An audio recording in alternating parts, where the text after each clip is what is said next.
All right. Anything else before we get going? You feel good? Yeah, it feels, Yeah. yeah. I like. Uh, I'm trying to think of how to. If there's anything I can say to make you feel like less nervous or anything, but Yeah. it's like I said, it can be weird hearing yourself because you can be very self-conscious of what you're saying, like especially into microphones like this. But uh, yeah, I wouldn't worry about it. Like I said, I try to make everyone sound good. I have no intention of like gotcha moments of like, Yeah. oh, make someone look silly or something. Yeah. Um, and yeah, I wouldn't worry about it too Like you much. said, it's more about like interviewing people who are, don't have too much experience or like in a natural way, in a sense. Yeah, exactly. Because people can tell. Like it's why everyone thinks that politicians are liars and that, right? Because they're such good speakers. They're too good. Their PR training is a little bit too on point. So, and I always ask everyone, your last name Raffin? Raffin, yeah. Bobby. Okay. So every episode started pretty casually. Yeah. I can just say. Bobby Raffin, thank you so much for having me here in your store in downtown Guelph at Three Pieces. Yeah. Three Pieces, is that the full name of the store? Yeah, the 3 pieces, yeah. Three Pieces, 54? 54 Carden Street. Yeah. We're here after hours. I'd say it was a very nice Monday today. Today was the first day that made me feel like spring is actually possible. That's something that could exist. I don't know if you felt the same way, that like the winter has just been oppressive so far. And like today is like, oh, okay, there still is a world underneath the snow. I spent a few hours today chipping out like the sewer grate around my house to make sure that the ice can like melt. Oh, yeah. And I'm also like, there's a section of my roof that's leaking. So I'm, Oh, really? yeah, but it's not a big deal. It's just like, oh, we got like a crazy ice storm and we have to take care of it. But all that said, I'm excited to be here and talk to you about you as a fashion designer and artist, a owner operator of a store here in downtown Guelph. Why don't we start things off? Well, I guess before I jump right into my questions, can you introduce yourself to our audience? Who are you and what do you do? Yeah, of course. I'm Bobby Raffin, and I'm the owner of this little boutique downtown Guelph, 3 Pieces. And before I opened it, I used to do a lot of markets where I would be a vendor and sell a lot of my reworked pieces at festivals and different markets. And over time, I was finally able to have enough stuff and to open up a little boutique and try it out. And ever since I've been here downtown, I absolutely love it. I love the vibe of having my own little space, being able to make it a multi-purpose space while I can design my own clothing and other art projects and also make it a fun community space as well. Mm-hmm. And yeah, so that's just a little bit of what I do. I'm a designer, but also a photographer, and I do a little bit of everything, but I like to just design clothing for the most part and repurpose things. So how long have you been open here in downtown Guelph? I would say a year and a half, more or less. Okay. Yeah, I don't have the exact I have exact time, but yeah, it was supposed to be just a pop up for 3 months, and Yeah, that's the wording that some of the articles I was reading described it as a pop up. So it's still here. It's still up, here. right? Yeah. Is it? Are you? What are your thoughts on the nature of the store? Or is it still? It feels like it's still in the early years. It's still too early to tell, like what it will be 5 years from now, or like clearly you're more confident in it than you were when it was a 3-month pop up, right? Yeah. I'm still. Well, before it was a duo store, so it was in a collaborative space with one of my friends, and so she was sharing it with me, and so it was a unique business model because we would both work like half of the days and share half of the rent. So it gave us a good opportunity to be able to have some downtime. But since she is focusing on her own store in downtown Toronto, it's been a lot more weight for me to handle, of course, on my own. But I'm really much enjoying it because now the space is, I can have the power to curate it exactly how I want and to just really, take everything in all and, be the be the owner of it all, which I always dreamed to have. But I definitely wouldn't have just jumped into it. It was, great to have a stepping stone to get to where I am at now. Yeah, it's almost like you had the luxury of like a lot of people do, where before you live on your own, you live with roommates, and you had like a brick and mortar roommate in that way, right? Yes. Like I mean, it's well, kudos to you for taking that leap, because it's easy to, not easy, but like putting things out online and putting things out, like curating digital spaces and that, like, I think it can be like comfortable to do that, but to make a physical space that people walk into, there's got to be that like intimidating factor of it, right? Where it's like inviting people into your artistic mind and vision. If I don't know if that like definitely, yeah, it does. I always have to, reserve that energy for people to come into the store every single day. Like I don't get days off. So, and so while I'm in the store, I'm kind of using it as a multi-purpose space while I'm designing clothing and people are coming in. And so there's a lot of multitasking. Yeah, that's a lot of switching that you have to do. I mean, I think office workers and that are used to the idea of like trying to deep dive onto a task, and then you get the like a notification of a call or something, but you get that in your physical space, like you're here working, designing. I'm staring at some of your sewing machines here.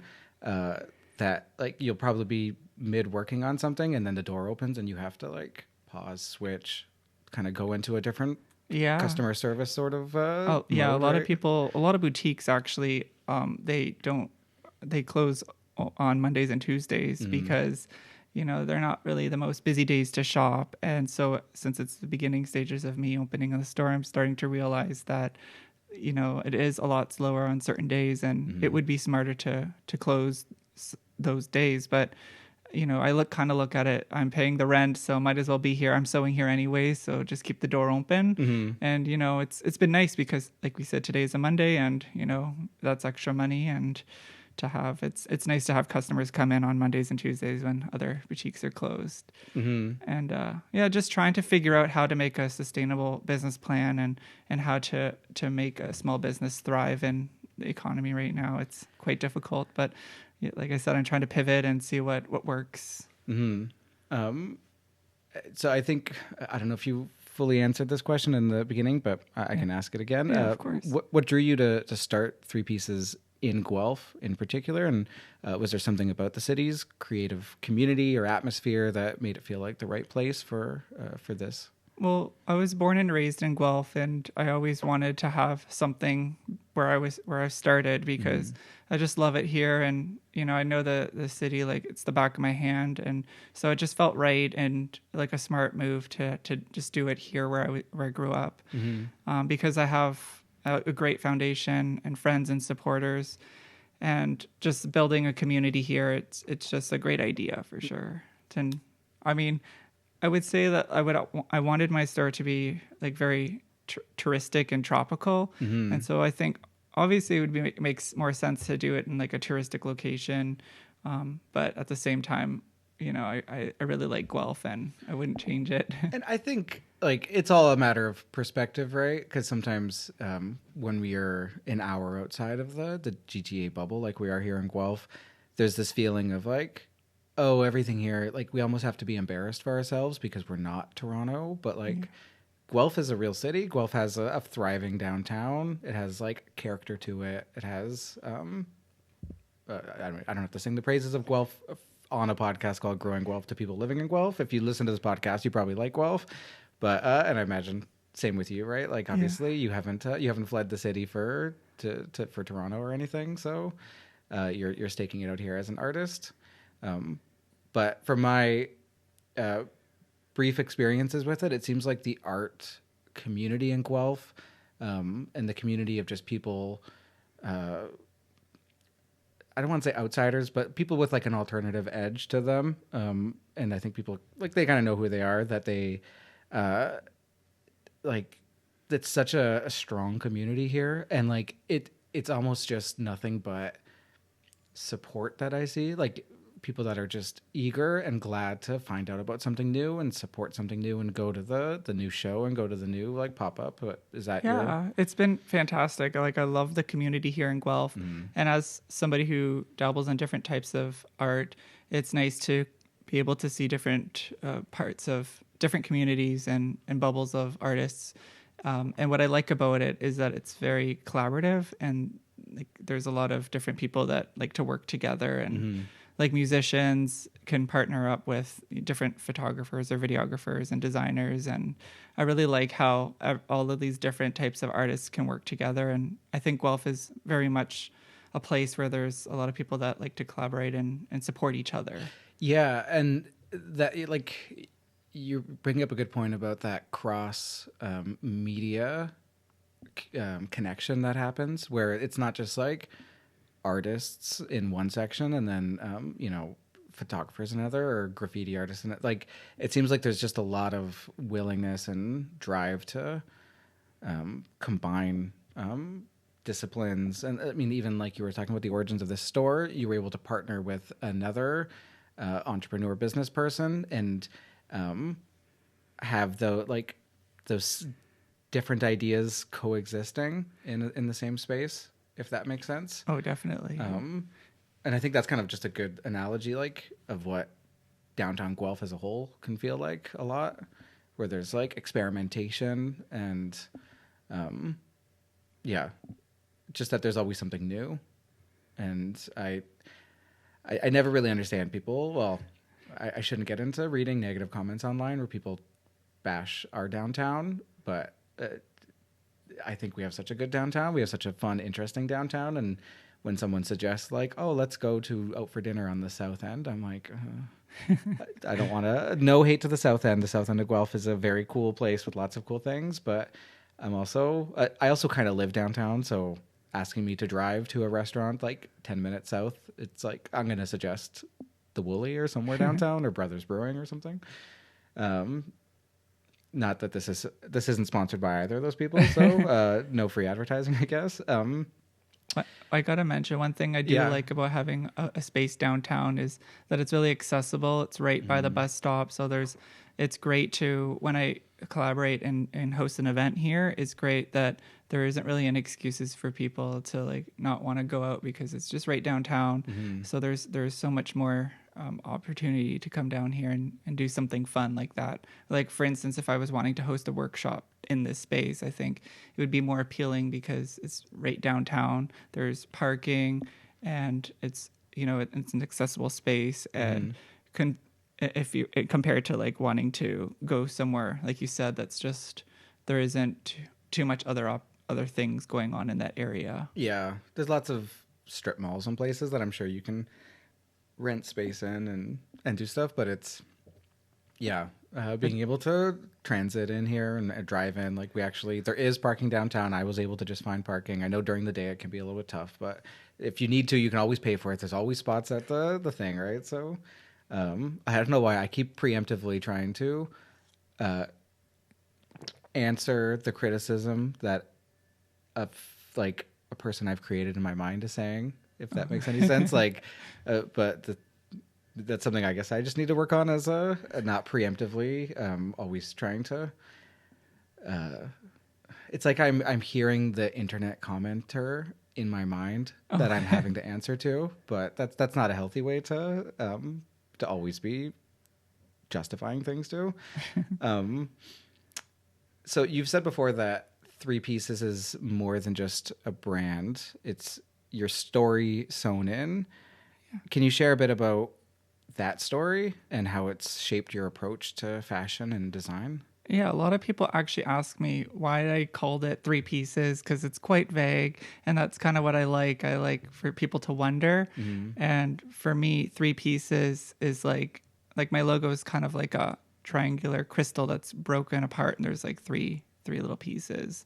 And so it gives me the idea that it's kind of my own interpretation of the recycling logo, how there's the three arrows.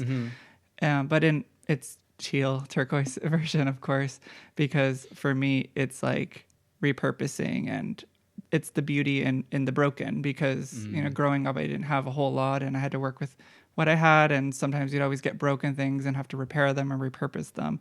And so I always wanted to show that is the message of my brand, that there's beauty in the broken and you can always repurpose it and make it something more beautiful and have a story to it.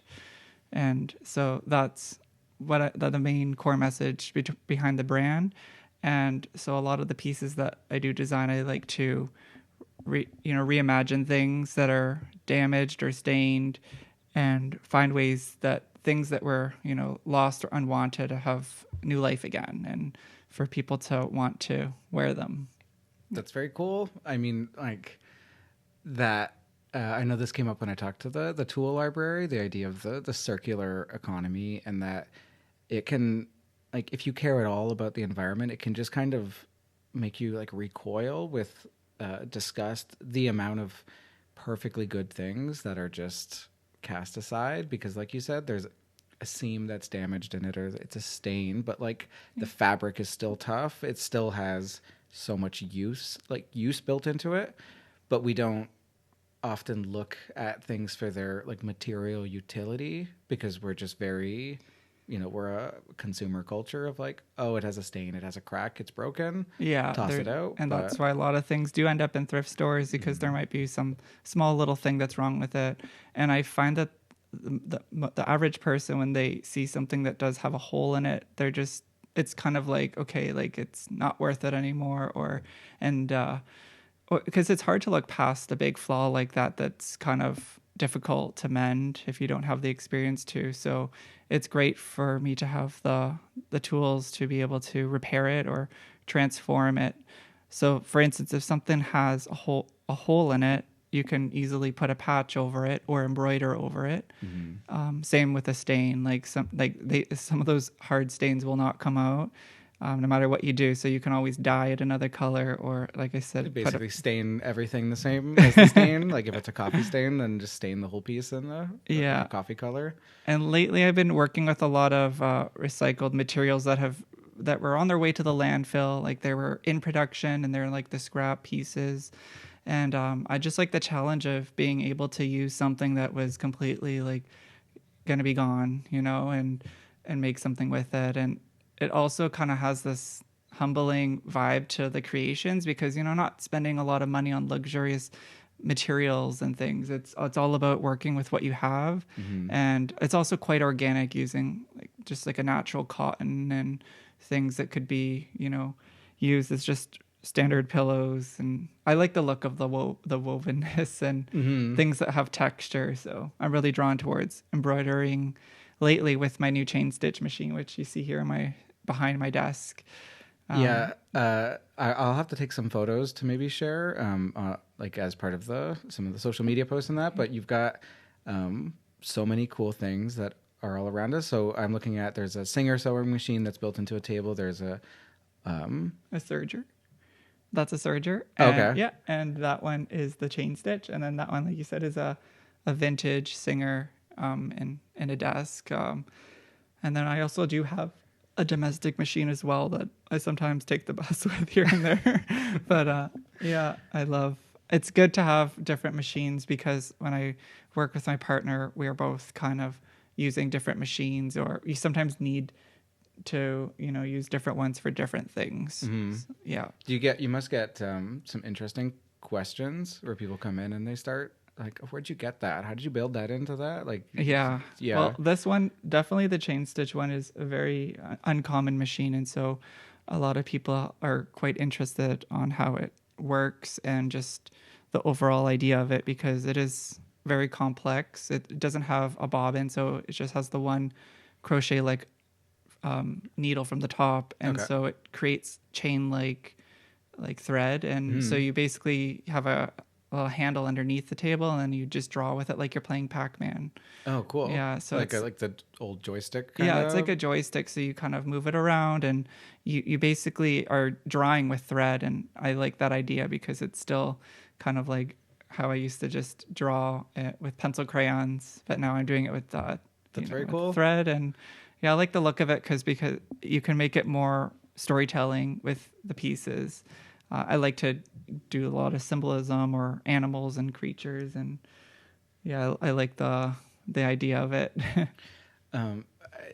What you said something before about really like embracing the tactile nature of the fabrics is really neat, and it seems like you're sort of echoing a larger movement. And I'm by no means like a philosopher of art or anything, so I'm very layman's terms of like going after some of these ideas, but it seems like we're in search of the authentic, because the inauthentic like machine made fabrics, they're so uniform and perfect that they begin to feel like cold to us, because like we can just kind of innately tell, like, you know, the same thing as like if you're dealing with like a piece of furniture built with all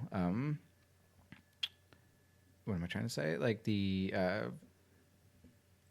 what do you call the wood that's like little bits of wood that's like glued together into like plywood? Yeah. Yeah, so plywood, like a plywood made thing, it's like there has utility and function to it, but there's just, I guess, just like people really seem to, they want to see the seams in things. They want to see what that makes it human made. They want the fuzz and the crackle in their vinyl, because even though it doesn't sound as like clean or as like coldly digital or something, it doesn't matter. Like that roughness is appealing, and I think that's similar to what you said about like seeing the mends and the like the ins and outs of everything, like getting the fact that this is like a real fabric handmade by someone, and like getting to see what went into it.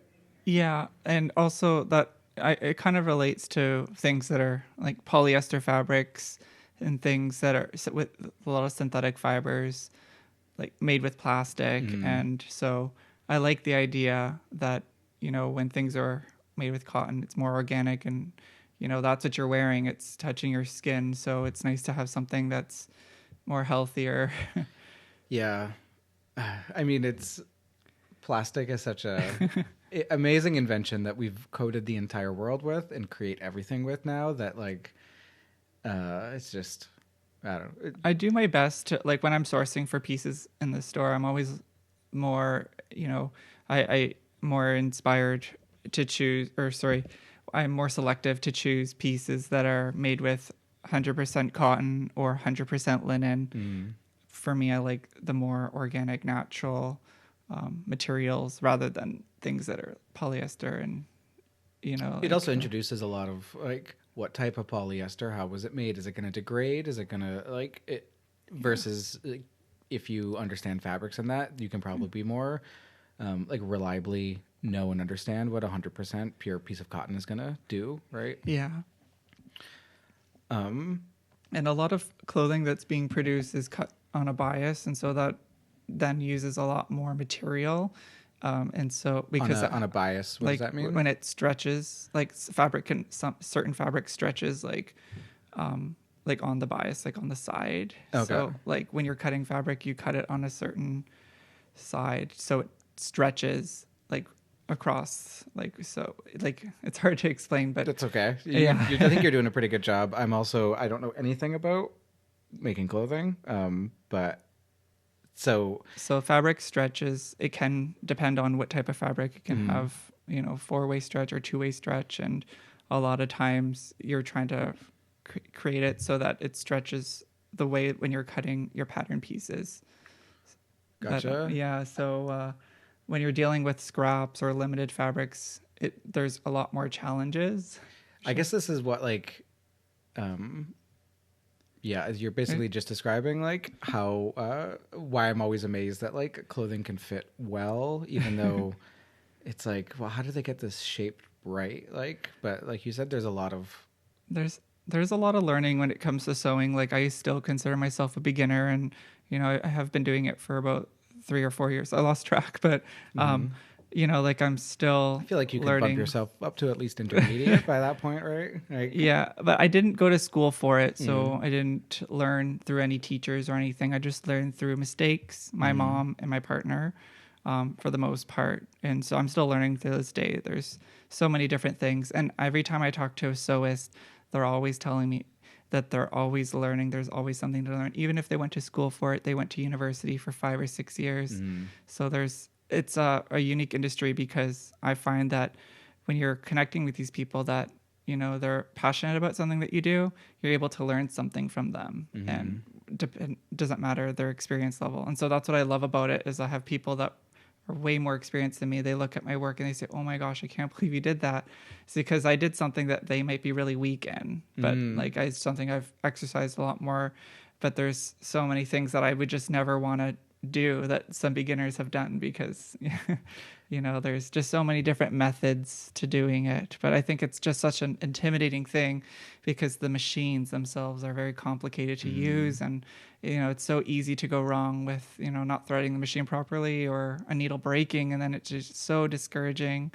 But so I'm just the only I don't know if this would relate to most listeners, but what I'm most connecting to when you're describing that is, I don't know if you're a fan of RuPaul's Drag Race at all. Yeah. But like anytime there's a sewing competition and then you find out what queen's like, oh, they're a comedy queen and they've never touched a sewing machine, and then you just have to watch them like struggle through, and then other people being like, get out the glue gun, and then it's it's always stressful to watch those. But what initially, like, what was the first spark of making, like, attempting to make your own piece of clothing? That's a interesting question. I don't know if I ever thought about that. Is it been something like, have you always been the sort to make clothes your own? Like, I always repurpose things, for myself. Or like I said, like if I had a shirt that was, you know, stained or damaged, I'd want to, you know, put a patch on it. So I always started off with something quite simple. Right. So I guess this first step of making custom clothes is repairing, and just because some people, like you said, some people, their clothing gets a hole in it and they say, okay, this shirt's done. But you would look at it as like, hey, this is an opportunity to learn how to mend this. And sometimes opportunity by necessity, like you said, right? Like if you, not everyone has the funds to buy new clothes whenever they want. So that you like, necessity is the mother of invention in those sorts of situations, right? Yeah. And there's also a few events and like friendly competition events in other cities that I've heard about. So during the beginning stages, I heard about one called Trash and Week in Stratford. And so there was a competition where you would have to repurpose a piece of clothing from a thrift store. So that was trash fashion? Like Trash and Week? It's called Trash and Week. Okay. But they had two separate competition events. So one of them was repurposing like trash, like items, and making it into something like more of an artistic wearable piece, rather than something that is like that you would wear every day. Like it's just like more of an art piece.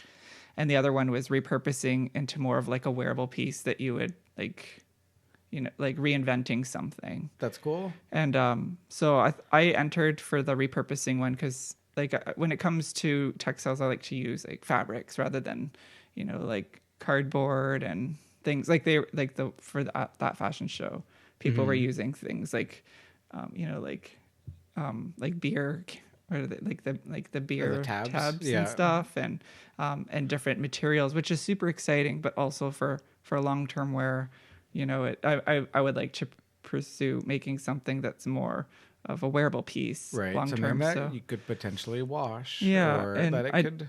So for that one, I did. I entered, and I actually ended up winning that one. So that was really a great motivation for me, because I didn't have the confidence at that stage in my, you know, designing career, and so having that win really did uplift me and allow me to pursue it. But they no longer have it as a competition element. It's more just to celebrate, and I think that's a great, you know, choice direction that they're going in, because, you know, I know sometimes things when art is in a competition way, it's not a great way to judge art, because I think, you know, it's hard to judge art, because I think, you know, everyone is unique and great in their own way. It's a capitalist kind of viewpoint of art, right? Like taking art and saying, all right, now let's rank it. Like let's take the top 10 albums of the year. That's like, we love ranking and systemize. Like I think we have and I don't know if it's natural, but we have a tendency to do that, and I don't know if it's always necessary, especially like what you're saying, like a celebration of it. That's still going to let artists create things, show those things to the world, connect, and like meet other artists. It doesn't have to be a competition. So I think that was a great idea that they are now changing the plan of the show to be more about celebrating everybody. And it doesn't matter if you're new or if you're experienced. It's great to show everyone's fashion. And so I'm excited to collaborate with them again. So it's they do it every second year. And so it's coming up in April. So that's my next big thing that I'm focusing on, is coming up with something for that show, because they reached out, and I actually was going to apply just to be a part of it. But they said like they would like for me to have my own show as well. So that's something in the works. That's cool. Yeah. Is that are you excited about that, or is it in the nervous potential energy stage still? It's different than the Hamilton fashion event that I did, because that one that was like my first big fashion show, and I did that one last year, and it opened up so many opportunities and doors. A lot of people that are really passionate about fashion, they attend these events, and so it was great to be connected with those models, designers, and also event producers to do things with them in the future. So that was great, and the event this year went really well as well. We had to create 10 pieces or 10 full looks, and me and my partner have been sewing since the beginning of January. Oh wow! Every single day while opening the store, like working in the store, working on the collection, every day. There was not a single day that we didn't sew to create everything for this show. And that was a few weeks ago, right? Yeah, it was last Saturday. Okay. Yeah. So I'm still recovering. Yeah. So if I sound a little like I came from a tornado, yeah, I'm still recovering from just the stress of it all, because there's a lot that needed to be done. And it's hard when you have to put a timer on art, because I don't necessarily like to rush my art, but sometimes things need to have a deadline. And but I find that's what I'm excited about the Stratford one, is because it's quite far away, and I don't plan on making like a whole lot of pieces, but I find that some of the most special pieces that we take about 2 weeks to produce. Like, it's a lot of time, two full weeks. Like the embroidery takes a lot of time, and then constructing the item as well. It's a time-consuming, big process, and a lot of the times we're still learning. Like, we don't really have a full plan. We just kind of go into it with a rough idea and use our strengths or what we have done before into how we can create this piece. Yeah. So that's what I'm excited for. Yeah. It must be like.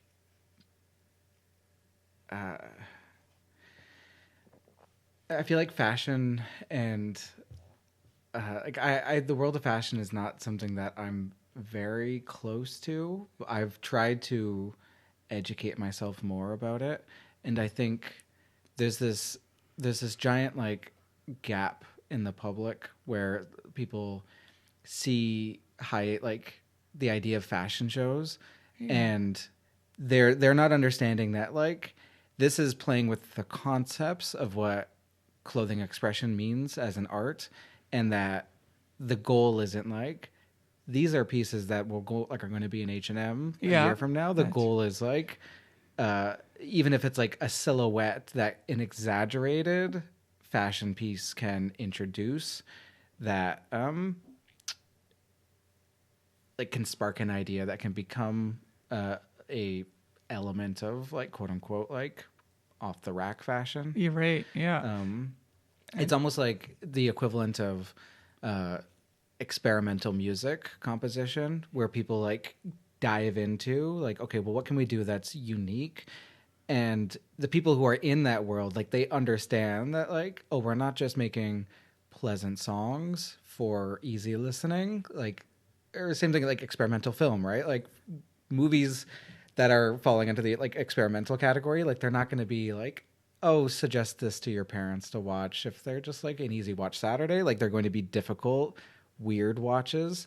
And I think, yeah, if more people could respect and understand that that's, I don't know, does that make resonate with you? That Oh, it's definitely. like getting into the... Because I'm still starting to understand like the whole fashion show, like the whole purpose of it. Because, like you said before, some of the designers make things to showcase things that have never been seen before, and some are showcasing things that they are wanting to sell. And so my shows are a little bit of mixture between that. Like some of the pieces I do sell, but some of them I do keep for different opportunities in the future, whether it's somebody who wants to rent it out for a photo shoot or a music video or another fashion show that I might have in the future. I just like to collect these pieces because like my brand is 3 pieces. So I'm also really, I really like the idea of like having sets and, you know, like a whole bunch of pieces that you could wear together.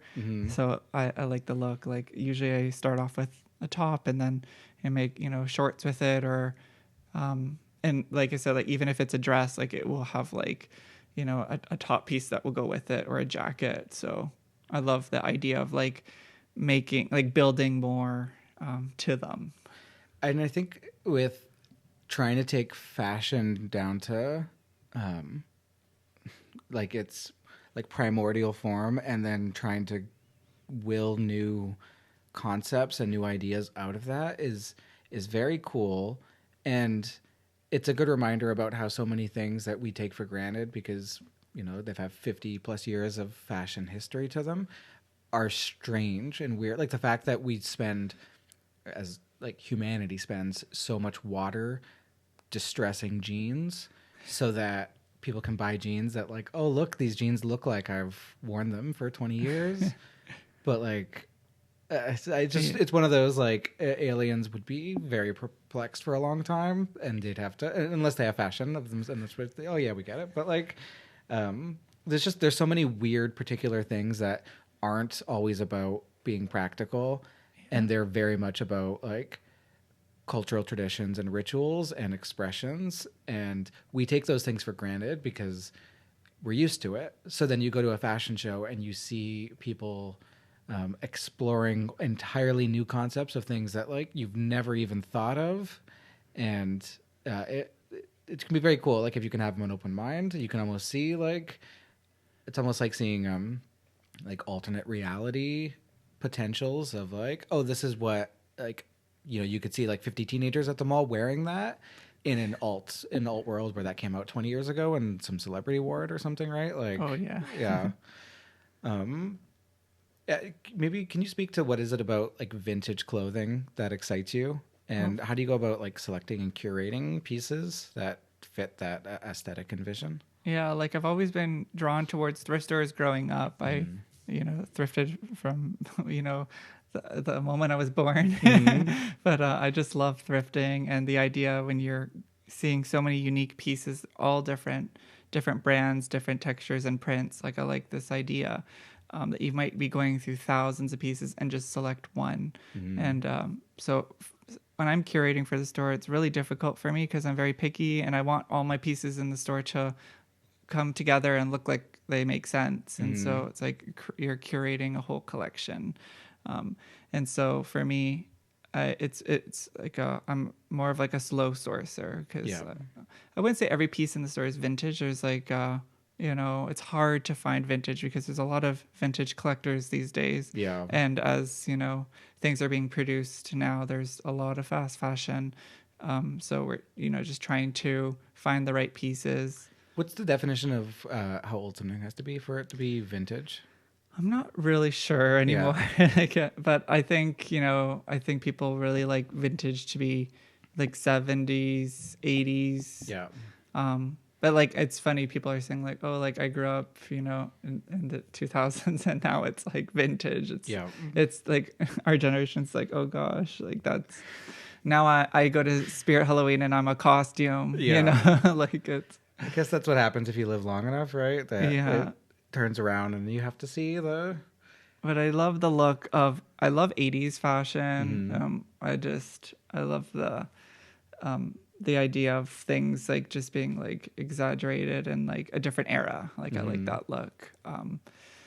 But yeah, so when it comes to sourcing, I do love vintage fashion, but yeah, I would say for the pieces that we select, it's more about the vibe of the store. Like I'm trying to go for this dopamine vacation vibes in here, and so a lot of the pieces look like you could either wear them while you're traveling on vacation or just like going somewhere special. And yeah, but also in a casual way, I do have like, t-shirts, like fun t-shirts, and have this nostalgic vibe to it as well, because like it's Guelph is very much a university city, so there's a lot of people here that are going to the university, and so there's a lot of casual dressing for, Yeah. for school, and a lot of people are dressed to be comfortable as well. And so I've learned that a lot while opening up the store down here, what people are looking for. And so I have pivoted towards more of like this comfort vibe as well. Like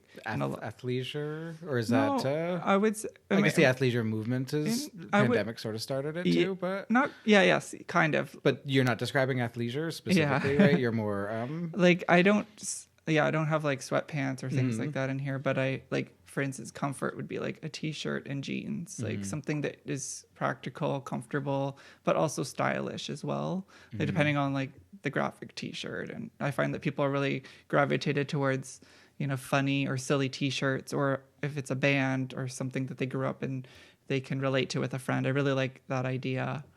And so when I'm sourcing, I like to have that kind of throwback element to the shop as well, because when I first started, I want it to be just like all very coastal and beachy and very neutral, but at the same time that's not for everybody, and it's not a wise decision to just kind of have a shop with like one kind of type of fashion. That must be one of the big advantages of having a brick and mortar, is as in opposition to just selling online, is that someone can come in and you can talk to them, you get some of that feedback, versus if you have an online store, you get the sale or you don't, but you don't really understand the gaps that your audience is searching for, and then where you can sort of push the pieces that you're offering, and kind of evolving, like learning over time. Because like you said, it's like a lot of art, your art has to be balanced with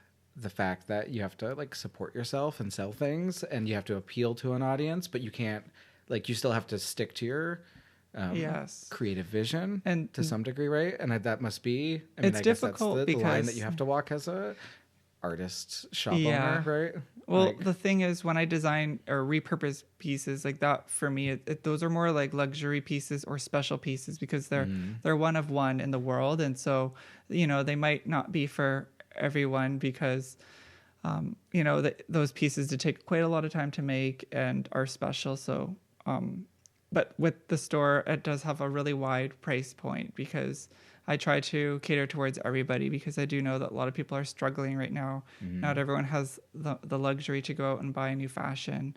And so, I have $5 bins, $20 racks. So, I'm doing my best to create a price point that anyone can afford, and then also have those special, unique pieces that are going to be, for people, like those are the special designer pieces for some people who do want to stand out. Yeah. do you like, have you found that your perspective and like your upbringing in that has like you were talking about, the idea of the necessity of like needing to mend clothes to make do with what you have, has, like, is that unique in terms of the fashion world? This is going to be naive, but like I would assume that a lot of designers in the fashion world maybe can often come from like places of privilege, and that where maybe the idea that like your audience shouldn't just be people with the money to afford it, and like really wanting to appeal to a wider audience, and knowing where people come from and being mindful of that. Like Yeah, it is hard, because I didn't grow up in a place of privilege to be able to have something like this. Like I've always dreamed to have a store, but I always knew that it was it wasn't in the plan, actually. And so like I didn't have like a family business, and then like just getting on board and then just having a successful business. Yeah. And even like it was difficult, but for me it came from like working really hard and doing many rainy markets and just like a lot of struggle to get where I'm at. And even then, like I said, it was so much thanks to having a business partner to share the space with to get to this level. And even to this day, I'm thinking like it's so difficult and like, but I'm here. I don't know how I got here, but it's amazing that I have the space to do really amazing things with the shop, but also like building a community and just being a part of downtown. And also I did want to touch base with like my idea of like fashion growing up. Like I do know that a lot of people, like when you go to like high school and stuff, that how people would always want to dress and wear something just once. Like I think a lot of people have this idea that you wear a special outfit just once, and like there's this idea that you always need to like buy more and more just to like always be seen in something new.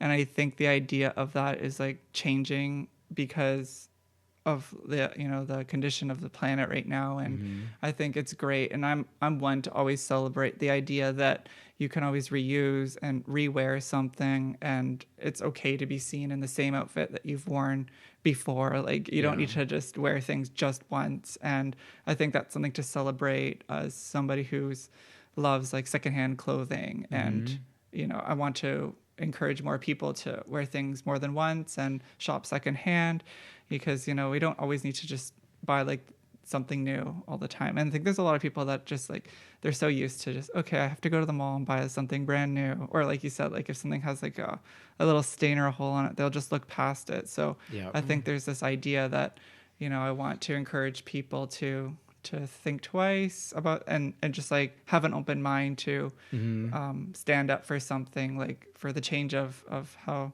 fashion is in that sense.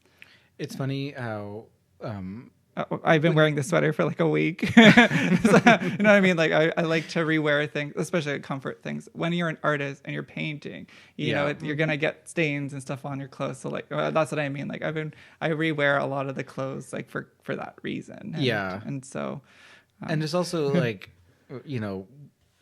the quote unquote rules of not just fashion, but like the clothing rules that we follow in general. Yeah.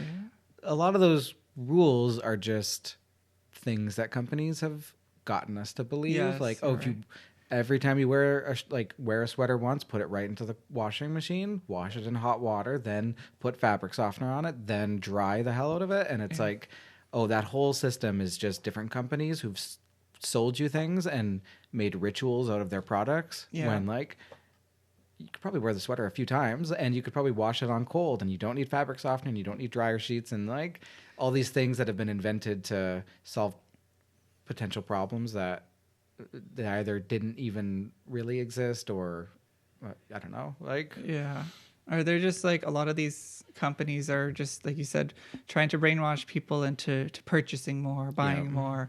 And it is hard because, as you know, I have a store, so I am trying to get people to buy things. Yeah. But it has a different vibe than like having like a big corporation. Like at the end of the day, this is a really small business. Yeah. Like, a lot of the stuff that I get has been looked over. It came from, textile warehouses where fashion has been circulated, and then I wash, steam, repair, and renew it to have it, to be worn again. And it's hard because at the end of the day, you have to be able to pay your rent, and there's all these bills and things. But, I'm finding my way here in the space, and, it's and also with a message where, you can reuse things and repurpose clothing and wear things that are secondhand. Because I do have some friends who are just, they don't shop like secondhand. Like they just don't go to thrift stores. And to me, like it boggles my mind, because like I'm always been growing up going to secondhand stores and thrifting, and to me that's normal. But there's still people out there that wouldn't step foot in a thrift store. It's become quite popular and trending now. I notice for sure a lot of people are going there, and also there's a lot of there's the commodification of it, right? Like people hunting for reselling items. And it's really competitive now because there's so many resellers and vendors. So it is quite difficult for sure to to find these unique pieces. I had this question earlier, and it just kind of came back to me that does the vintage clothing world struggle with people making authentic looking fake, just like purposefully distressed or purposefully made to mimic something that looks like it came from the 70s? I know what you mean. Like I've seen some companies make shirts that like kind of look vintage. Yeah, where like I've they've seen that, kinda like, you know, you see washed out. something at H&M where you're like, oh, this feels like paper thin, but it's made this way to look like, oh, it's a faded 70s shirt. Yeah. But like, what about the ones that, like, are there, is there a market out there for like people being duplicitous? Like, to like upcycled pieces. I've been noticing yeah. that lately, actually. You know, like because I think a lot of the like fast fashion companies they kind of copy or steal trends or that have seen like designers or people who repurpose things. They see those ideas and say, okay, how can we make it but in a fast fashion way to Right. produce it? Because you know when you're a They high-end designer that is taking so much time and coming up with a unique idea as well, they just kind of like go for it. And I think right now what's really big is like the tapestry material, and I see a lot of upcyclers, designers, and sewists use this material. Like it's just like I've made a couple of these sweaters years ago. Like I'm talking like 2 or 3 years ago. It's like when I first made one of my first made a crew neck. Sorry. And so I just been noticing so many other people use the tapestry material, and I think that's great. I think it's a great idea that there's a lot of people using this material, because to me, when you look at it, you can kind of tell that it was once a throw blanket like on your grandma's couch, and I think that has such a statement. A lot of people like that idea that it's been something that has been repurposed, and yeah, so I think that's great. And I think to me, at the end of the day, it's fabric, so you can design it in any way you want, and what I like about it is that there is this texture to it, and like it's obvious that it's been something that's been repurposed.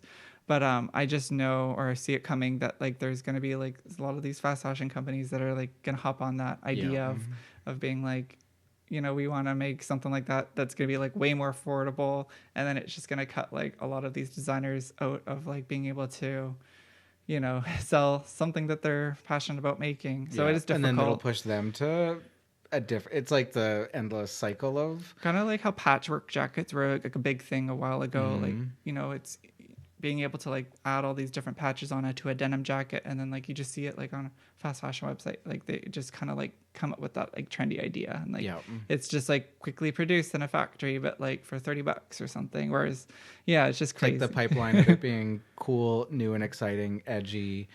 Oh, it's starting to be everywhere. I'm seeing this all over the place. Everyone's doing it. It's now like you see thousands of it at the rack in Walmart or something, and then it's like, it's no longer cool because it's too mainstream, and too like the authenticity. It's almost like capitalism mining authenticity, like you know what I mean, if that makes sense. Like reaping the benefits that these artists have made, and then just like tapping the well dry, if that makes sense. Like and sometimes a thought that I get in my head is when I'm designing the pieces for my fashion show that do take like 2 weeks to make, I think like, because it's just like we work so many hours on these pieces, and then I'm thinking like I just wonder what like a fast fashion like company how they would be able to like reproduce this piece, or just even just in production themselves, like how could they like shortcut around this to make it like quicker or something. Because like like when I'm doing the embroidery, it's so complex. Like it's not like a machine is doing it, because like I'm using my hand to draw every little design on it with the thread. So there's things that I just think like, okay, like I don't think a fast fashion company would be able to reproduce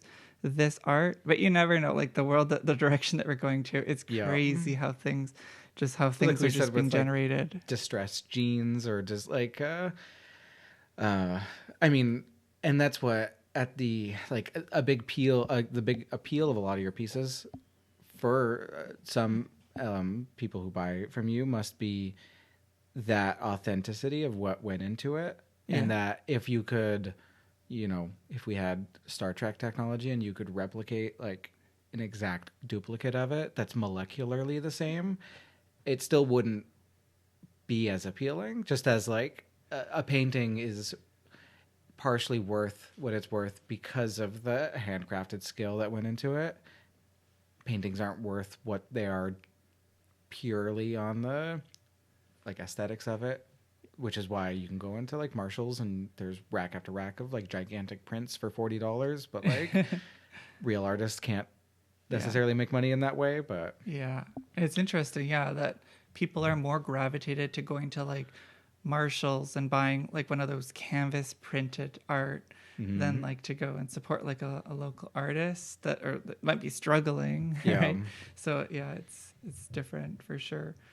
But I think people like to come in and they like to support local, and I really am grateful that there's an amazing, community here in Guelph that does support and support the events that I organize, and also just the clothing that we make here too. Mm-hmm.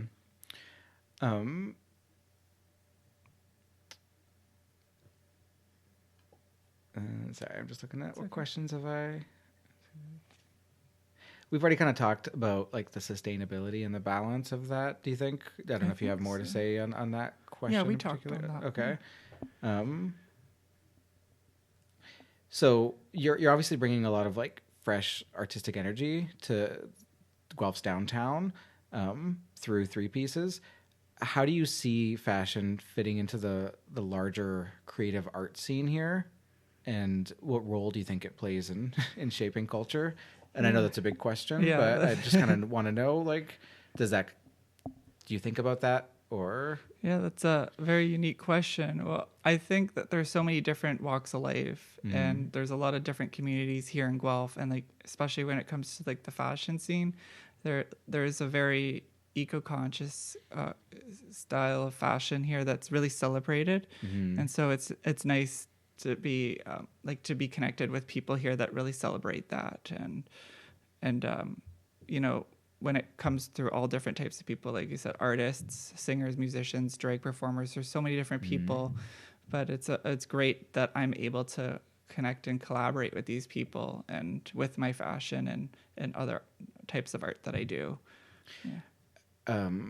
Do you have you ever seen one of your pieces like out in the world after selling it? And I was just thinking, like, how would you feel as an artist if you saw one of your pieces and it had been reworked or transformed? And I don't know, like, would that excite you in terms of like, oh, look, like they started with what that had and they jumped off for it, or would that? It wouldn't offend me. Yeah. It wouldn't. No, because actually I did make a dress one time that it was it was like a size small, and the person really liked it, but they were maybe a size large, and they knew that they weren't going to fit in it, but they wanted it, and so they were sewists, and so like, oh, would you be comfortable if I like took off the sides and like added like a stretchy material? Of course, like it doesn't bother me. I think there's room for always improving or modifying things to your own needs, and especially if somebody did buy something, they have all the right to do whatever they would like to do with the piece. It's interesting that fashion is like, I think in terms of all like the arts, when someone like an article of clothing is so personal to people because it's literally like wrapped around their naked body, that like in comparison to a piece of art that you hang on the wall, that's like it's on the wall and we're respecting it, but there's that like distance from it, versus like clothing has that practicality and that like. And I think there is this this dualism in a sense, where there's a lot of people who do like to dress for comfort or not to have eyes on them, but then there is some people who like to feel special and stand out. And so for me, I've always been drawn towards that idea of individuality, and there's so many people out there in Guelph that like that idea of celebrating who they are, and I've always been one to express myself and feel, like to show my identity and everything. And so I think that's why a lot of people are gravitated towards the shop, because they see there's a lot of special, unique pieces here. This entire conversation, I keep wanting to turn around because I'm facing you, but the entire shop is behind me basically, and There's a mannequin right here. yeah, I can see that there's a very cool like bikini piece on this mannequin, but I keep for the listener's sake, I'm not turning because this is what it would sound like if I turn and I try to look that way. My voice just drops way out, but yeah, I did want to mention there is some conversation to have around kind of repurposing something that is, I would say, sacred, or like you said, like something that shouldn't be repurposed, and like things that are like timeless pieces, like you said, like real vintage pieces, or something that is, holds a lot of value to, and like that for me, I don't like to repurpose something that like might be like such a standalone piece that doesn't need to have any revisions to. For me, I've always been into repurposing something that has like completely lost its value due to wear and tear, condition, stains, things like that. I do know that there's some like ultra rare like vintage t-shirts that like might be worth a lot, like from like old bands and stuff. So like for instance, if like there was like a band shirt like that with like a lot of rips, I personally probably wouldn't want to repurpose a shirt like that because like they're authentically worth a lot of money.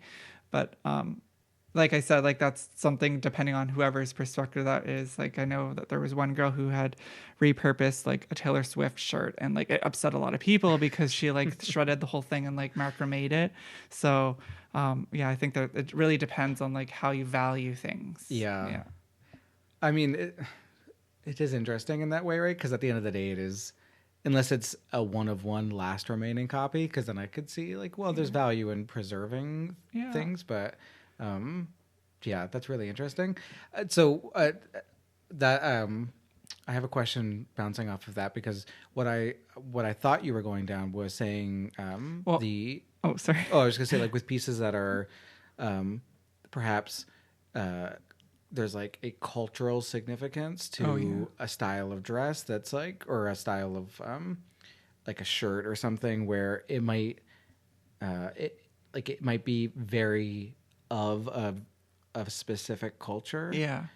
And that too, like I'm half Mexican and half Italian, and my shop is very much inspired by like going to Mexico when I was young, and the vacation spots. Like there's a lot of touristic vacation spots, and so for me, I've always kind of glamorized this idea of Mexico, and so I would say like it's kind of like touristic in a sense. But yeah, I know what you mean. Like there is this kind of area where people don't want to like appropriate culture and stuff. So in terms of the fashion, for the most part I just have fashion that anyone can wear, and of course not go in and alter clothing that has like a very cultural silhouette or style too. Yeah, that it's such a interesting, tricky line though, right? Because everything is... Yeah, because I did, like, for instance, that's one of the dresses that I made for this fashion competition. It was the Loteria dress. A lot of people have seen it on my Instagram, and it's these like lottery cards, and it's like the whole deck. So I was really inspired by the artwork on it. All of the imagery, like all of the art, to me is very nostalgic for when I grew up. And so I really wanted to use that as my inspiration for my design. But since it's my culture, I was able to be inspired by it without making it be offensive. Right. I like, that's what, like, it's difficult because you do live in a world where there is a lot of, it could, like wearing something from somebody else's culture could be it could come across as offensive. And so for me, I've always, if I were to do something related to culture, I would, try to do something that really represents myself and my identity. Right. Yeah. It's almost like... and it's also, well, I gotta say, like, I know a lot of people do say that the Loteria comes from Mexico, but actually it comes from, I believe it's Italy, and a lot of people would play this game. It's like bingo, but they would play it at the street markets in Mexico. So growing up, it's very like popular in like the Mexico markets, and just like they would just play it while like you'd be going to a street market and seeing all like the clothing and fruits and everything, and then there would just be like a herd of moms playing bingo. Like, and so like to me, like that's what, triggers this nostalgic idea of it. I had the thought earlier that do you think the vacation element of do you think that's especially appealing to Canadians and Guelphites because we live in a place that can be a little cold and dreary for half the year, and it feels like we need a bit of that spark of sunny beach life in our middle of our February. I know it's not everyone is looking for like vacation fashion, and it's not the spot for that. And like I said, like I have it like you kind of get that vibe with the decor and just like the energy of the space. But I do have clothing for like all year around. Yes, I should say it's by no means like a beach shop or anything. But I know what you mean. There's that. But like, do you think that's there isn't quite a demand or I would say like a market for just like all year round like vacation? Like I have a few bathing suits in here, but like not really in a time where people are looking for new bathing suits unless you're going on vacation. But right now, I think with the economy, I don't think a lot of people do have the luxury to go on a vacation right now.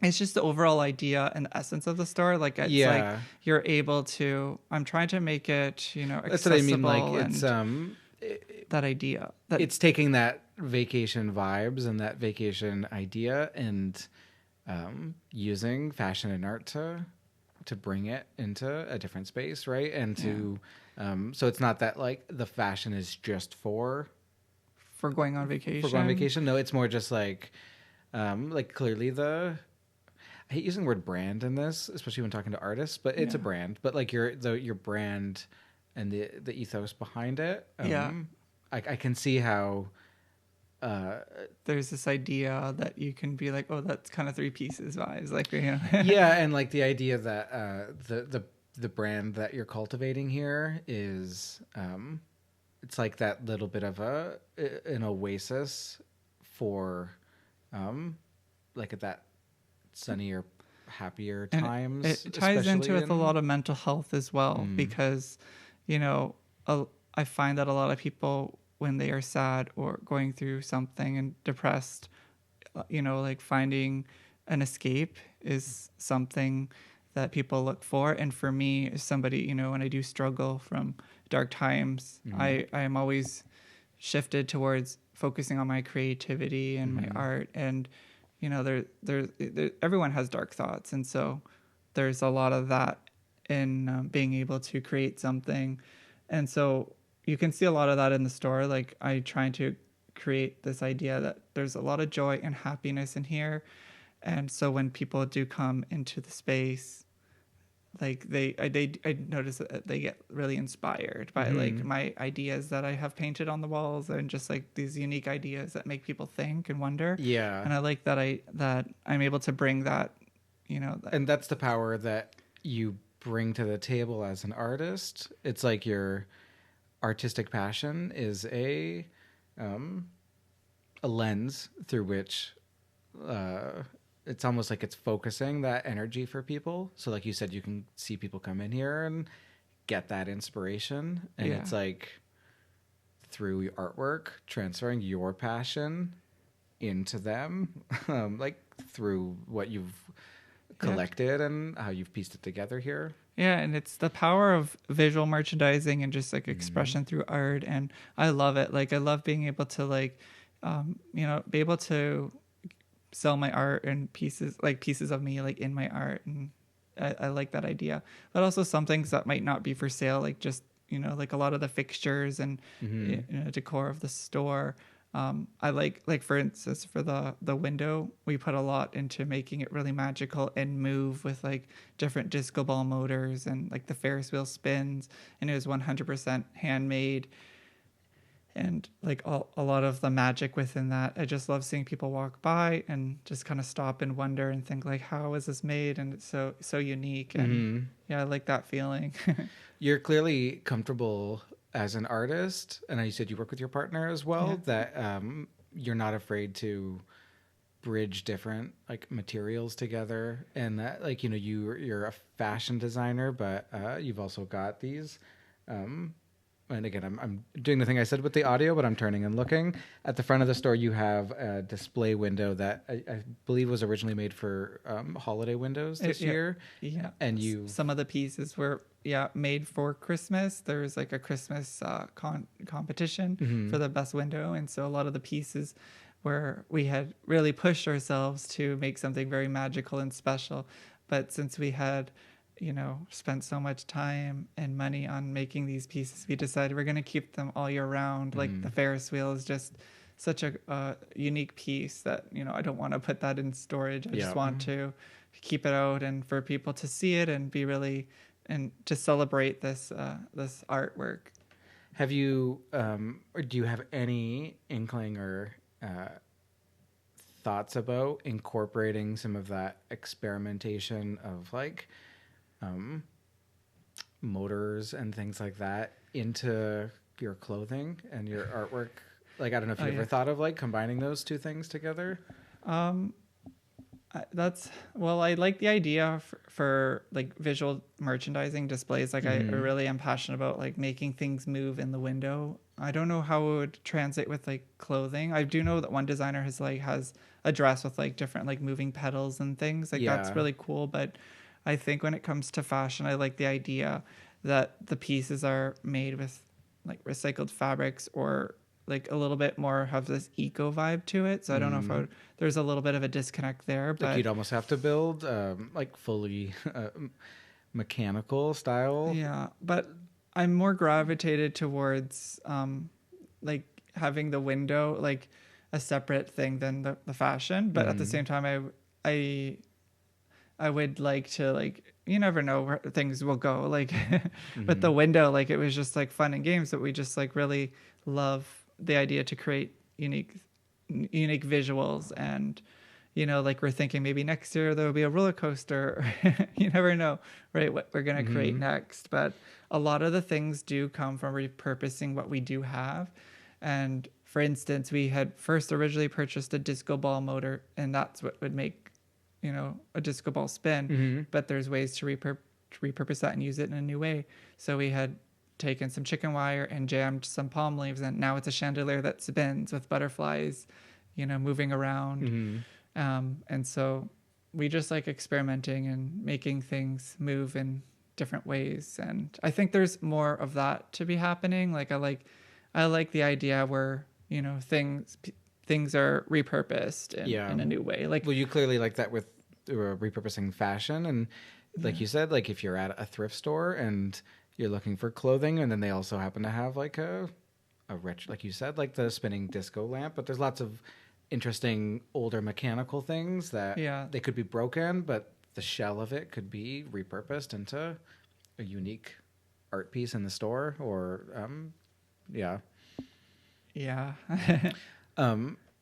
in a recent Instagram post, you described 3 pieces as your happy place and safe space. Can you talk about how fashion and creativity help you navigate challenges like anxiety, and how you hope your shop maybe can impact others who visit? Oh, definitely. Yeah. Like, so this is definitely my safe space. I spend a lot of my time here. As I work, I work every single day. And so I have to create a space that makes me happy and a place that I can thrive and live my best life. And so I do a lot of my thoughts with how life can be better and how it can inspire other people. And so, there's just been a lot, like if I ever get sad or down, I just do my best to be creative and, make a new design, or like I just bring my mind in a place where I can feel safe and happy and design something, special and make me feel like I'm escaping, like, I use it like as a coping thing. So like escaping like a dark thought or something. So I know a lot of creative people resonate with the idea of they can feel themselves get into like a mental funk when they're consuming more than they're making. Yeah. And it sounds like you really know that about yourself, that like a lot of the making is like Well, I mean, it's literally exercising for your brain, right? And like when people talk about like exercising it out, sorry, somebody was at the door. Yeah.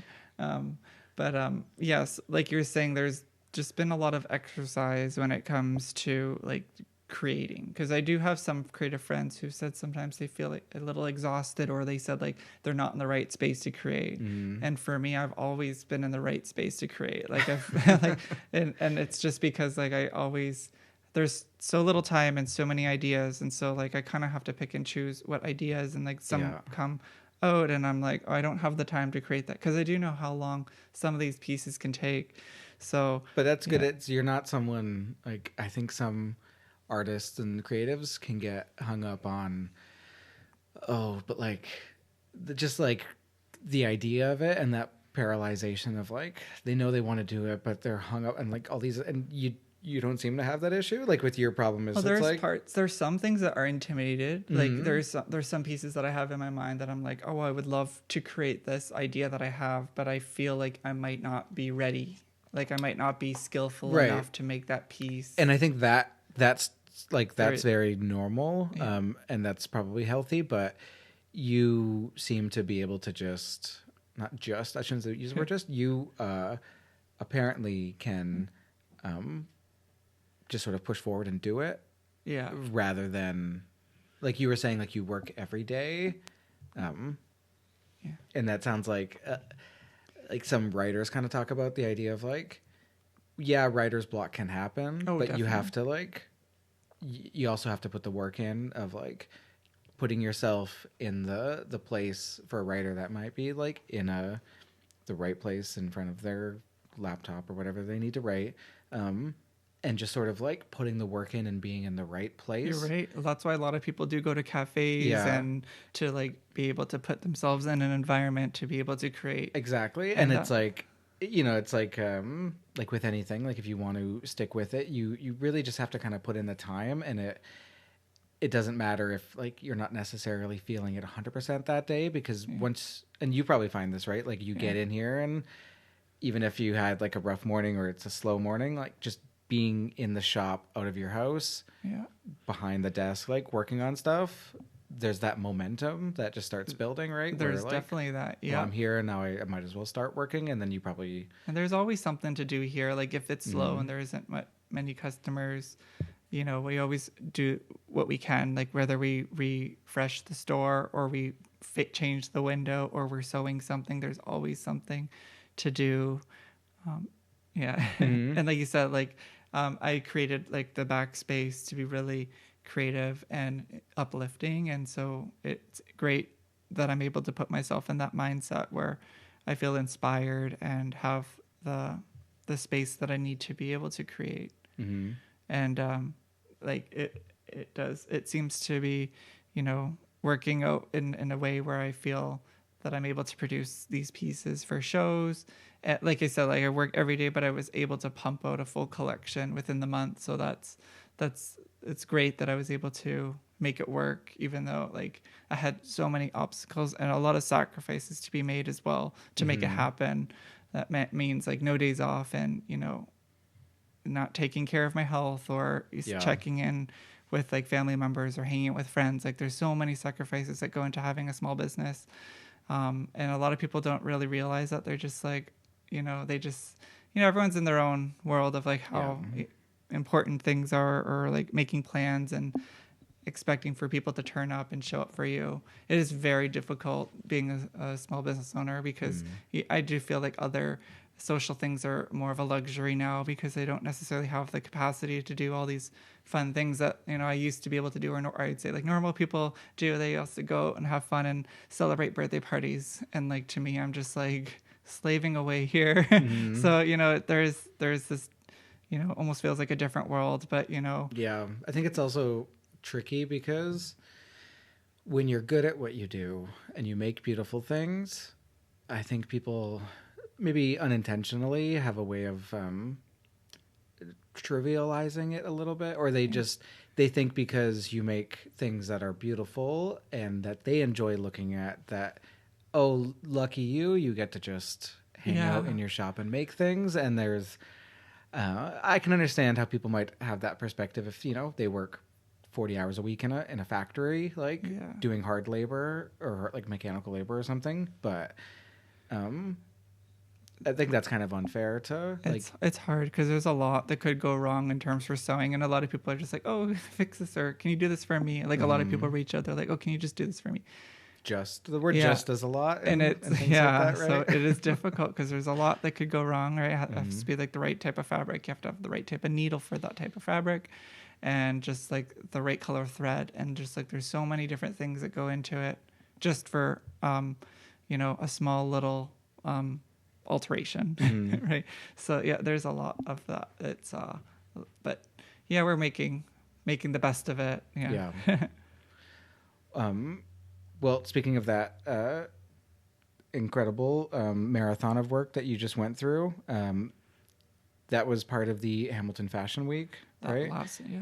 So you've been featured at the Hamilton Fashion Week and other creative showcases. How has participating in events like that influenced your work and connected you to like a broader creative community?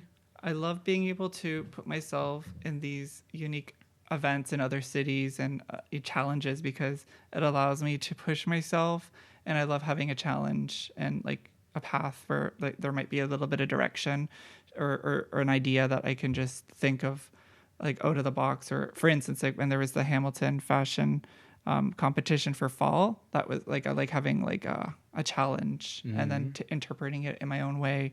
And like with the Trash and Week one, like coming up with my own idea for the competition. I like being able to push myself in challenges, but also I don't necessarily like competitions. I just like being able to be involved and connect with other people from the community of fashion, because there's so many people that are really passionate about it and they show up for their community. And I love, putting myself out there. The obstacles are, doing these shows and then, thinking, oh, somebody might have seen this in another city or another show. And so there's that. And so I think for me, one of my biggest challenges is being able to like show new pieces or change things up, because I don't like when you're doing a show and you've showed all of your pieces, I think people think like, okay, that's it. But like, I make these sustainable pieces to be worn more than once and in different ways. Well, like we were talking earlier about the trying to express the desire for people to move away from the fast fashion, wear it once and then move on. And it's almost like that in a microcosm is sort of the same feelings that you're struggling with the shows. It's difficult. And I can kind of like, I'm not making like art. I mean, I'm not going to try to classify if podcasts are art or not, but I'm making a thing. But I can definitely relate to the idea of like you make something and then you put it out and then it's immediately like behind you. And there's that feeling of like, okay, what's coming next? And it's like you barely get the chance to and sit it's very much like that with the fashion shows. It's hard because like that was last week. What do you got coming up this week? And this like what's the next thing, right? And there's always the what's new. So it is difficult, but what we can tie in with the sustainability is that some of the pieces were like we had repurposed those like from a previous show. Like obviously things are difficult when there's like a time, there's a time crunch for it. So like some of the pieces we did dye them and embroider new things onto them and just like add to them. So there's a lot of that. So looking ahead, what's next for Three Pieces, and do you have any upcoming projects, collaborations, dreams, or like events involved with the brand that you're excited about? I mean, I'm always looking forward. I'm always looking for new opportunities to connect and collaborate with different people. And for me, I'm really excited for the future for the brand, see where it goes. But I really like doing like festivals. Like last year I did Hillside. It was one of the most amazing experiences having my brand there and showing my world with all of my, my visual inspiration, sorry, my visual displays, and being able to curate like a whole booth in a unique way. So I really liked that, and just like seeing what other fashion events are out there. And that's what I like about it, is that you never know what opportunities are going to come your way. They just kind of come out. And so that's what I'm really excited for, just being able to see like what happens with like the reach of my designs. And you never know if they'll be featured in a magazine, or you know, like another event, or a celebrity or somebody might wear them. You never know what direction things go, but it's just so awesome and how things go. Yeah, that's cool. Do you have any upcoming events in particular that you talked about? The Stratford one I'm really excited for. And do you think you have it in you? Like, could you see yourself eventually being the sort of person who organizes and is the, like, would you want to do those sorts of events yourself? Like, would you want to be the creative force behind bringing people together?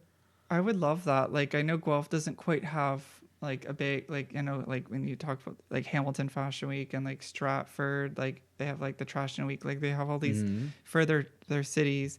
But I think it would be really cool for Guelph to have some sort of event like that, and I would love to be involved. Well, it sounds like who is better positioned in the city to be like the cornerstone of Guelph fashion than you and Three Pieces? Oh, that would be fantastic. Yeah, I mean, you never know where, like, if something like that would happen, but I would love to obviously be involved. But you just have to see, you know, where there's capacity for it, and also funding and things.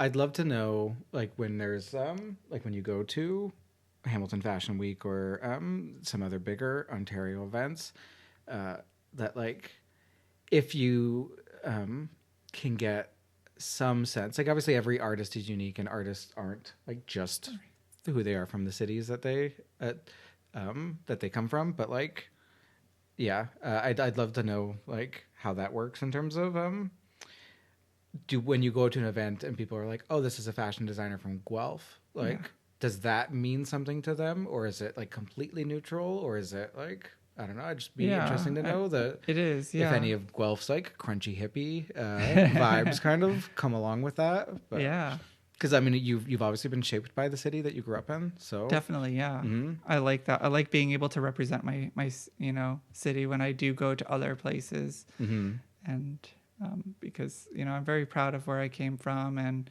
being able to show like the things that I've learned from the culture and environment that I grew up in. Cool. Well, I think it's very cool that Guelph has someone out there representing us on the fashion scene. So thank you. Thank you. Awesome. Well, thanks for talking to me today.